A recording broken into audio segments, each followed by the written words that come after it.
So here we are on the Arusha Walk at Animal Kingdom's Lodge.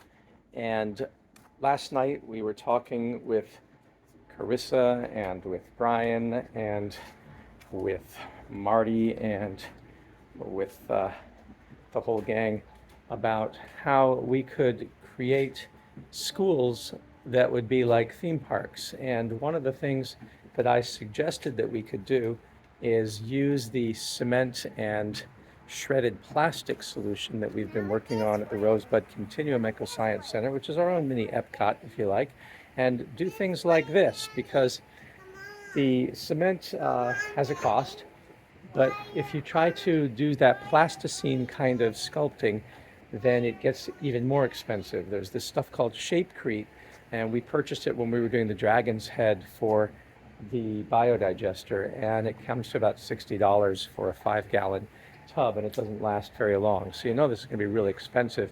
But then we started experimenting with using cement, 1 part cement and 3 parts of shredded plastic, because we have the precious plastic shredder, and it works pretty decently. It has a too rough of a texture, so we did use a little stucco to do the finish, but you can get something that is somewhat like this at a much lower cost and have the added benefit that you're recycling plastics. And we've run out of plastic. We've been saving in Asanai and Nai, saving our plastic for 3 years, actually going on 4 now. And we're trying to make a gopher tortoise sculpture for the place, and we've run out. So there's not enough plastic. And of course, there's the labor and energy in shredding it. But I see this as a thing schools could do to make this magic come to life and just use the use the plastic waste, and we're using numbers 1 through 7, so the completely unrecyclable stuff as well.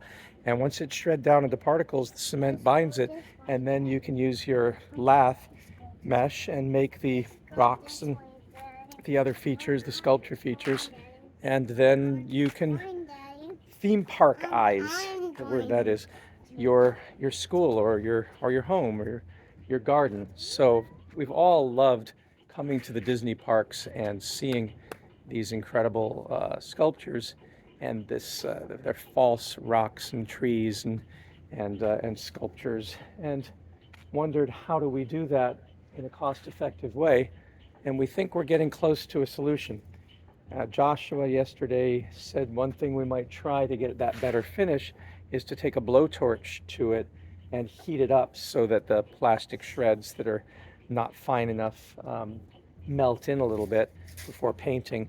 Another thing that we could do is further shred, maybe with some kind of grinder that makes it more like a powder than these shred particles that are usually about 1 to 2 millimeters. So there's all sorts of ways to do this. We do know that the Shapecrete that they sell has nylon particles mixed in with cement, and that's what gives it the ability to sculpt.